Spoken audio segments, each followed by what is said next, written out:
Hello and welcome to another edition of Draw Along with Dan. I'm Dan Lietha, cartoonist, and today actually is going to be a different Draw Along with Dan because there probably isn't going to be a lot of drawing along because the drawing has already been done. I'm continuing from yesterday's illustration of this giraffe with its tongue all in knots and its neck all in knots, and I thought I'd just go through and color this.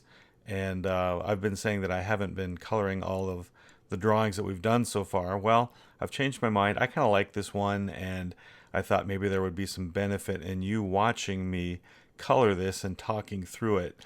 And there's some more tedious parts that I'll kind of zoom through, but I thought this is how I color things digitally, and so this is kind of a unique Draw Along with Dan edition.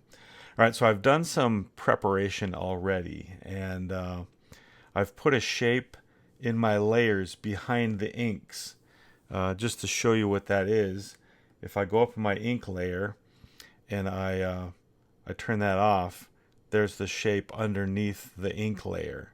So the ink layer is up on top, the shape layer is underneath, and I colored it red. I like using red. You'll see me do that in my videos a lot because it offers great contrast between the white of the background and the black ink.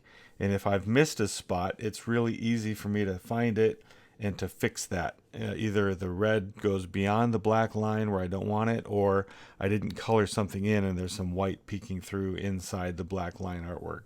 So that's why I use red. And we're going to change that red though, because I can, in Photoshop, I can lock this layer. And I'm going to turn this giraffe into a yellow color, and then we'll define the colors of the pieces and parts from there. So let's get a good yellow, actually more of a maybe a yellow tilting in the direction of orange. So I can use my bucket tool and boom, the digital's great. You can just do stuff really quick.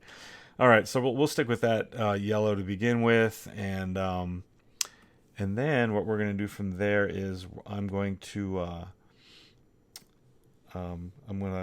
add some shading. Again, this is digital. I'm not expecting any of you to be able to do this unless you're doing this on an iPad or something that you have access to digital things too. And I'm going to use my airbrush, and so the sides of the giraffe that are away from the light source, I'm going to color with some darkness to them. So again, I'm imagining. Remember yesterday in the video, if you haven't watched it, go back and watch it. But I was talking about the shape of the giraffe, the neck, how it's round, and I made round lines around it. Well, I've still got that in mind, and so I'm imagining the shape in my mind and where the light would be and where the light wouldn't be. Now some of these areas I'll be changing color, so don't worry about the tongue and some of those areas like that. But there are sections of the giraffe that are lighter because it's closer to the light source. Maybe the sun is up in the right hand corner, and so that's how I'm doing that.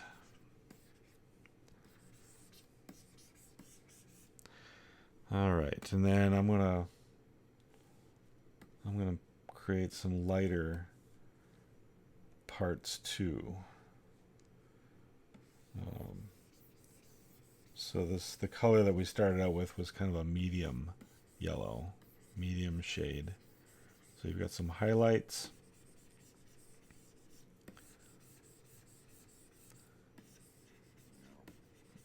Again, closer to where the light source is.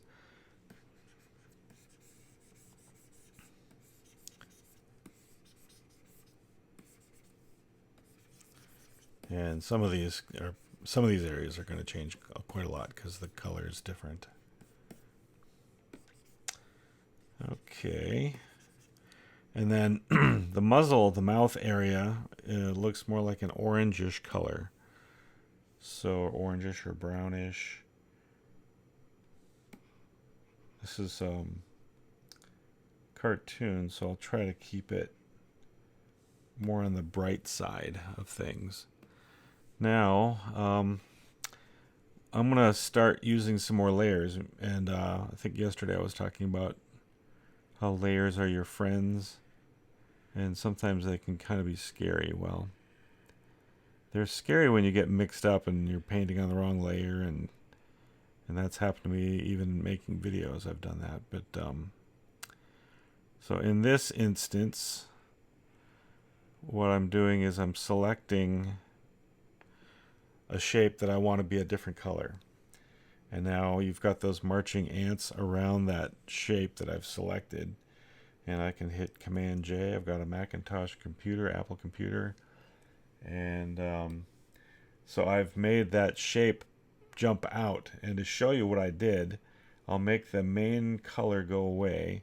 And then there's that one shape left. In fact, I can turn the inks off too. There's that shape that I carved out of the background of the main color shape.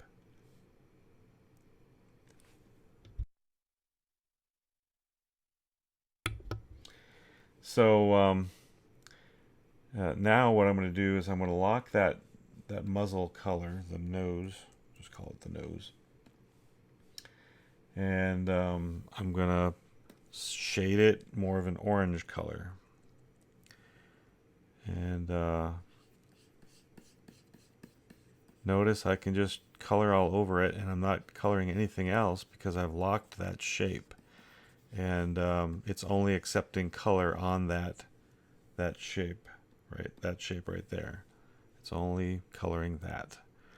Now you'll notice that there's some highlights and stuff on the nose, and there's some darker areas too. So let's color in some darker areas. Shading and lighting is a lot of fun. Rendering and those types of things, especially when you've got really, really good reference. So right on the end of the nose, it looks kind of darker.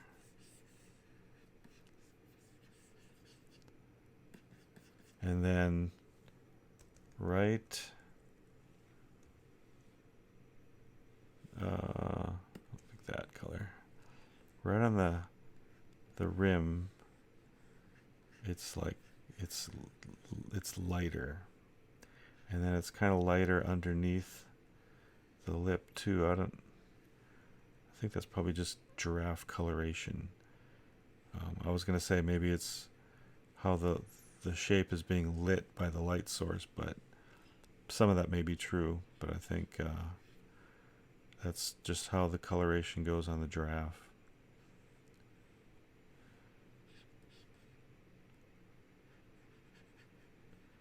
But some of it sure is light source. So, all right, now I'm going to go back and go a little darker. I want to get have the shape kind of pop out. It's a cartoon, but sometimes if you can add shading that's true, you can bring a new dimension to your cartoon work. Remember, cartoons are based on reality. And I've seen some people that they don't learn how to draw really at all, and they just start cartooning. And it's almost as if they're not worried that the drawings are bad. In their mind, they're like, well, it's a cartoon, so it doesn't have to be a good drawing. And sometimes that can work. I've seen cartoonists make living that don't draw very well, but they have a way of drawing that becomes their style, and it works. But my advice wouldn't be to try to go for that. Try to draw as good as possible and learn how to draw. And you'll never be at a disadvantage for knowing how to draw more or draw better.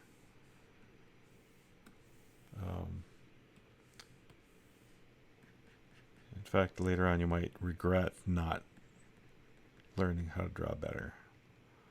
There's kind of a Interesting texture. I don't want to get too detailed here, but you can Photoshop and brushes and all this stuff. You can go to town on the detail, and you can make it look really, really cool. All right, so let's go into the eyes.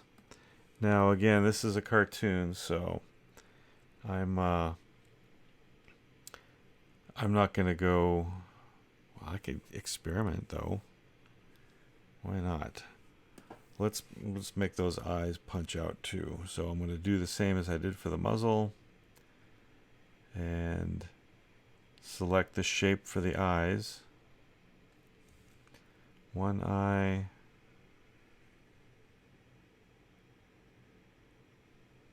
Two eyes. Command J, jump. Lock the layer, and now I can have some fun. So we can make them white. So that's how that would look. Or now the giraffe's eyes are actually the iris, the color part of your eye is actually on most animals it fills most of the eye. So we could do that sort of thing. And I don't know, I think that just looks kind of wacky. It looks wrong. Put that white back in there. Yeah, I think everyone expects it to be more of a cartoon, so I like the white eyes better. Again, digital stuff is fun. You can experiment around, change colors, and do all kinds of stuff like that. It's definitely got its advantage. So we're gonna make the eyes white, although we're gonna add some rendering on the eyes too because I want to. And you'll see this on a lot of famous cartoon characters. Different companies that make a lot of famous cartoon characters that have big white eyes. They render the shadow on the eye with this blue, kind of a blue edge right there, just to give the eye a little touch of depth. And it works. It looks really cool. And so there you go. That eye now has some shape to it. And then what I can actually do too is make like there's some reflected light. This is really getting into details here, but like there's some reflected light coming from that other side, from this side, and so it's brightening up the very edge of that eyeball. And so that's what they do sometimes too. They get real fancy with some of that lighting, and it just gives more depth to it, makes it rich and cool to look at. And then there's the ears. The inside of the ears is pretty white, so we can color that. Let's see, make sure I get my white there. Do the oops, I'm not on that layer. See, that's the thing about layers, you got to make sure you're on the right one. All right, so we'll color in the inside of the ears.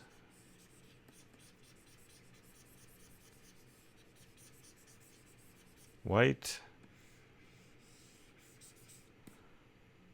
My opacity is 100%, but I was being gentle there, building up the white just in case I liked some gradation. Now the ears have some shading inside them. They're not all perfectly white, so I'm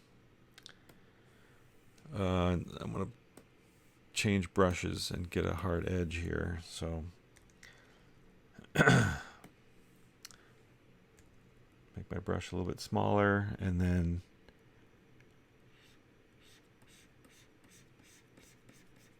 do some inside shading like that, and kind of make like a subtle hint of some hair inside the ears, that some of that fuzzy hair inside the ears. Go a little darker.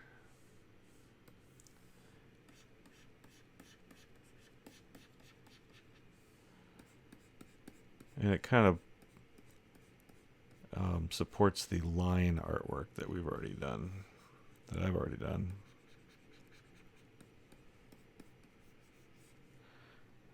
right. And then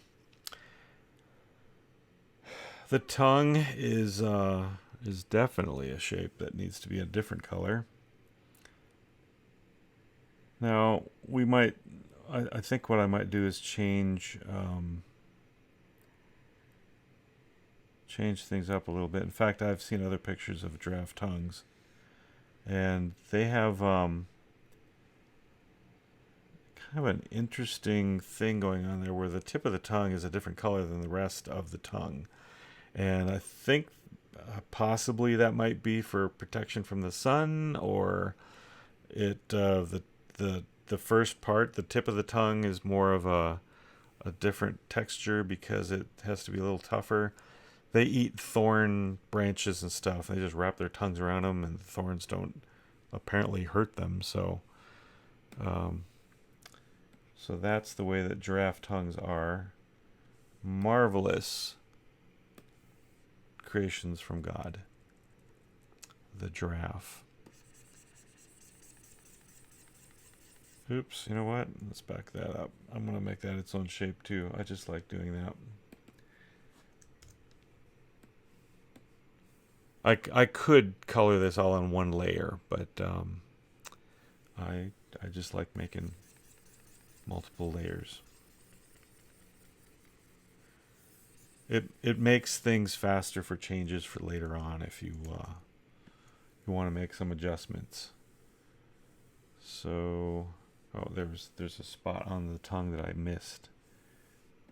Right here.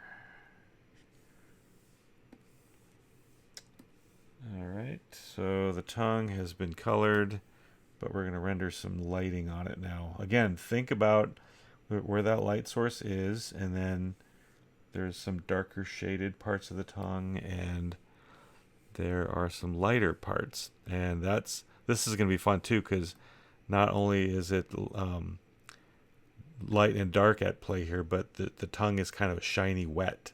So we have to play with how the light reacts onto the tongue. So I want to get my airbrush back, my soft edged brush. And we're working with the shadows right now. This edge would be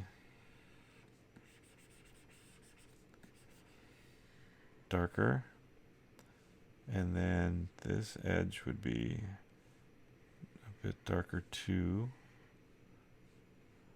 And then there's a side right here that's in the shadow away from the light. And then this whole side right here is facing the other way. And then this one's just kind of tipped away from the light too, so. And the more that you do this, the more practice you get at, shading something with a light source in mind. It's fun, it's relaxing, it's great practice, and I just highly recommend just doing this for fun, because it's kind of like a game. And then the results, when you learn how to do it, you get better and better at it. It's very satisfying, let's put it that way. Okay, and then there's also some shading because the tongue has this ridge down the middle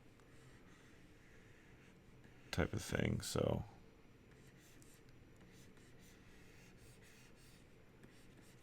isn't that fun?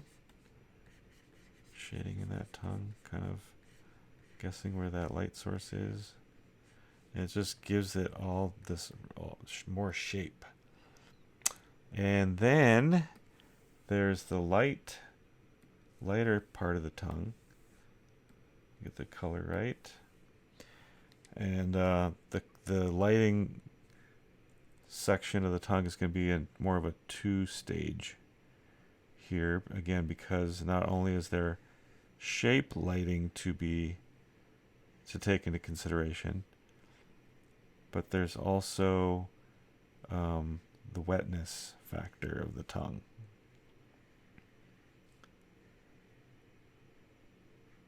And again, this is something that you just get after a while practicing it. You know, I've painted frogs and fish and stuff like that, and they've got this neat shine to them that helps you kind of figure out that wet texture. All right, so there's our lighting of the tongue. Now we're going to pick a brighter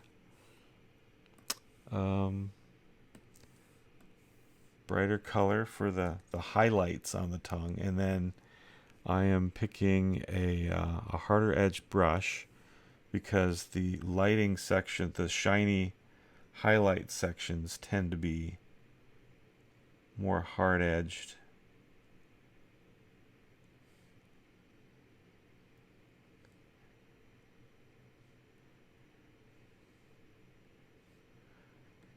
It's right where the light's hitting them, right on that edge. And again, I'm not looking at any reference for the most part. I mean, there's the tongue there in the drawing or the photo. But I've done this enough in the past that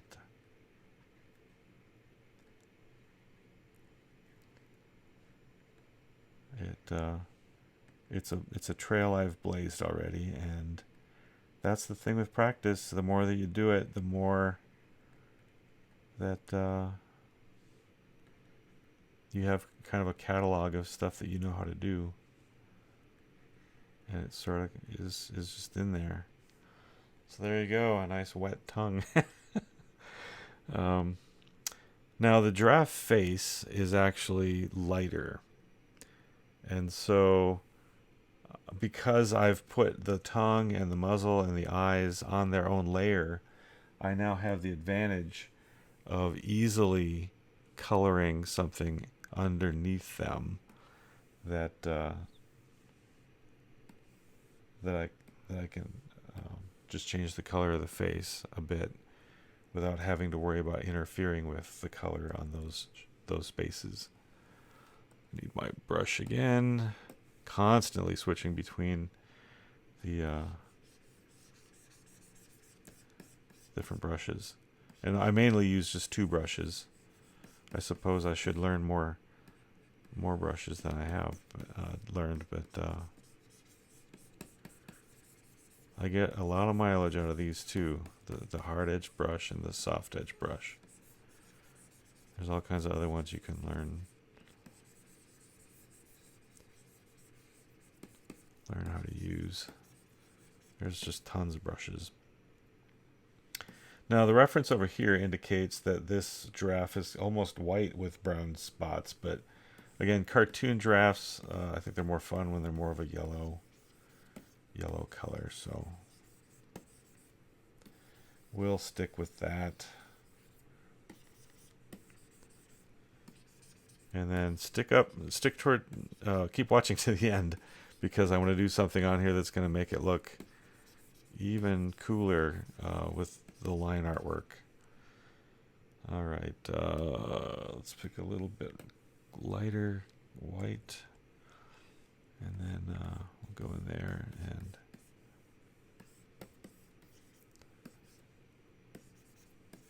you probably can't see what I'm doing very much, but I'm just kind of softening some things there. You know, what might make this giraffe more fun, now that I'm thinking about it, is again, sometimes we apply human attributes to animals to make the cartoon funny. And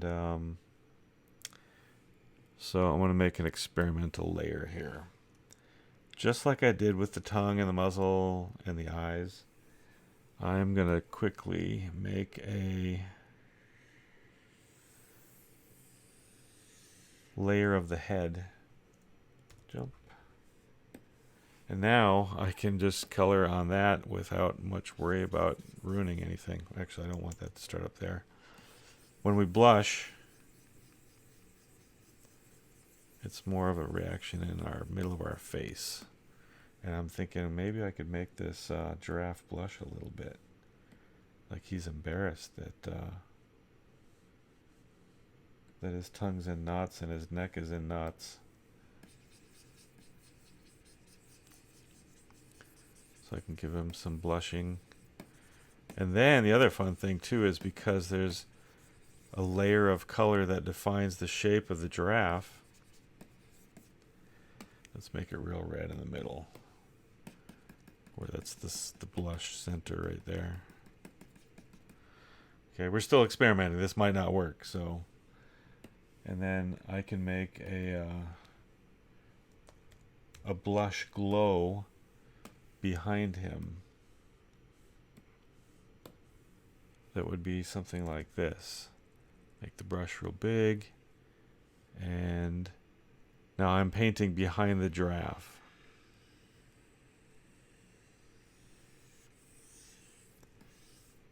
What do you think? Well, here's a problem. That glow kind of makes it look like the giraffe is transparent. But if I lighten the glow, then that works. But if the glow is too dark, then the color matched the color on the face. That didn't work. So we'll stick with this for now, and we'll see if it works. Maybe I'll change it. Again, this is all process type stuff that I go through when I'm doing my artwork. And art is a series of problem-solving solutions. That's part of the work of art. A lot of people think, it just falls out of your head so easy. It's decision after decision after decision. So what I'm going to do now is color in the spots, and I think what I'll probably do here is zoom ahead. I mean, this is tedious, and I could keep talking, but I think I'll spare you the chatter while I do the spots. So at this point, I'm going to color the spots.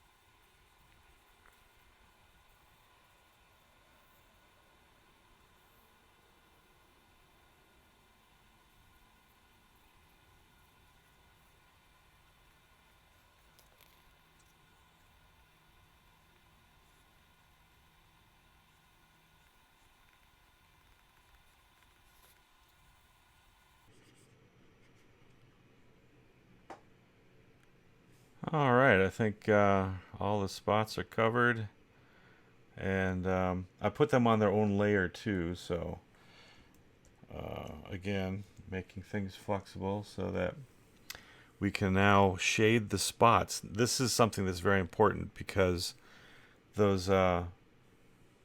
sections of the giraffe's neck that are in shadow will help the look of the shape of this by coloring those spots accordingly too. So let's get my airbrush back out here, my soft brush. And then I've got the layer lock, so I'm only coloring on the brown parts.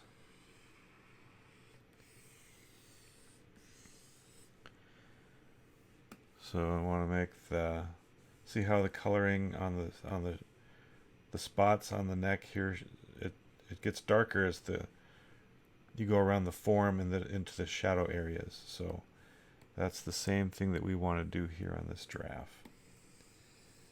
We want the shadow areas to be darker,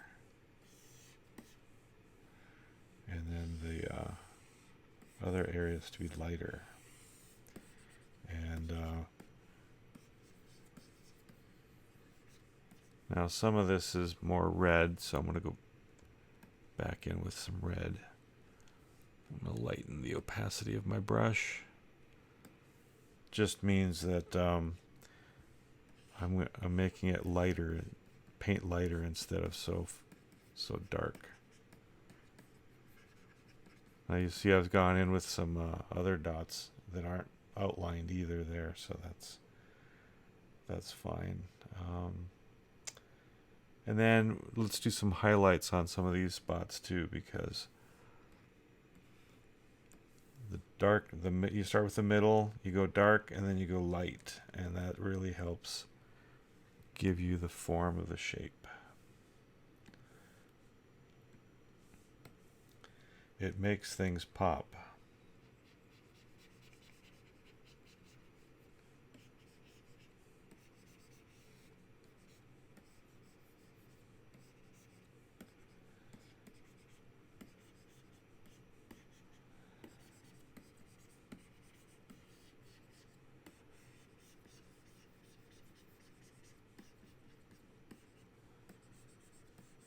And it's a lot of fun. Now the mane, I guess you call it the mane, that the giraffe has, also has some light effect on it.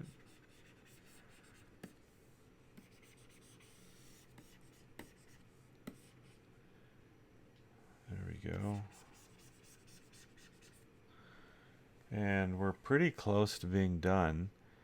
I don't think that there's anything else that majorly that needs to be done. A couple big things, but in fact, let's do away with our reference because we don't really need them anymore. He's going away. He's going away. And then something that I like to do with my illustrations that are like this. Now the neck is kind of cut off there. I'm not drawing the rest of the giraffe. And so we can kind of make this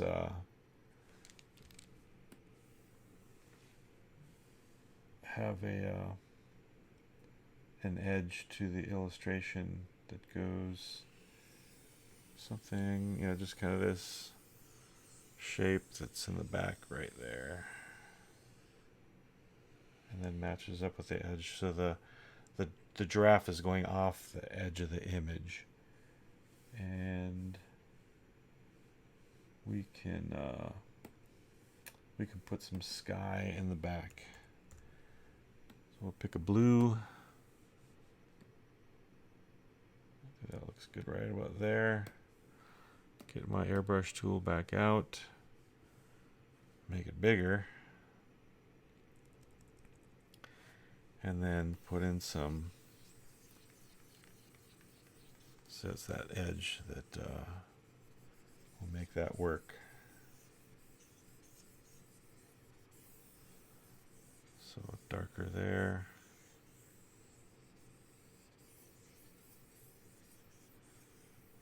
And to help that embarrassing glow, what I might do is paint some white or some lighter blue in the area of that redness to make the redness pop out more. Oops. I guess I didn't select that. Okay, here we go. There you go. So all I'm doing is I'm painting white on top of the blue underneath because it was kind of making a purple or darker area, and I want that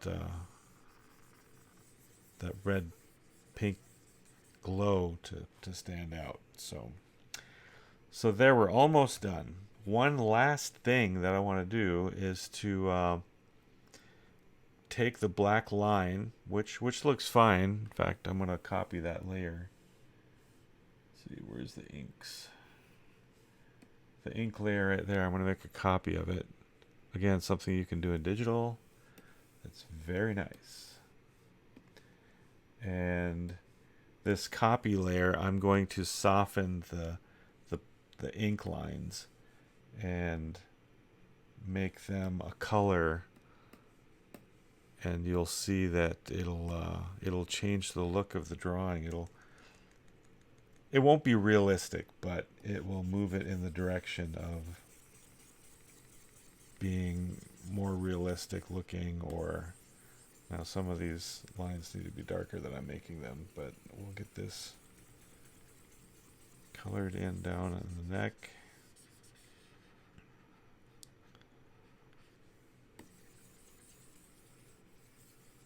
All right, and then darker.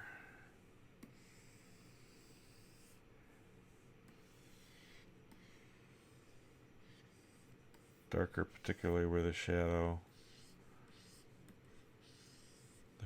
areas are.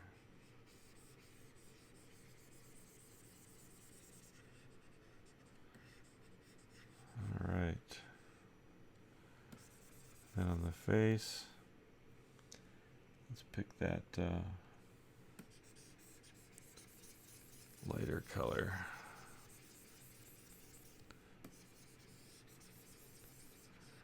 And this is something that you'll see artists do from time to time.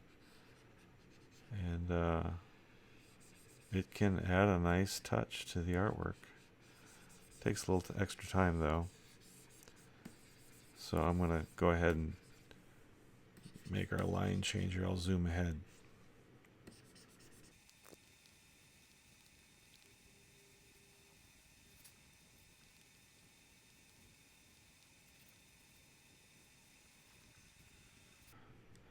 Alright, so there's our giraffe, and I have softened the color of the ink lines more to match the actual color that I've used to color the giraffe. So just as a comparison, here's the black ink lines, and then here's the softened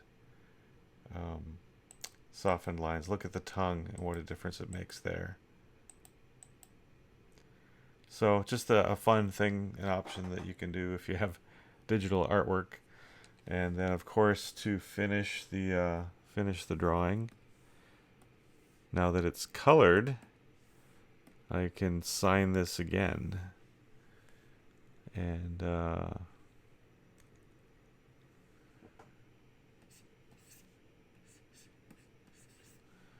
right, Dan Lietha.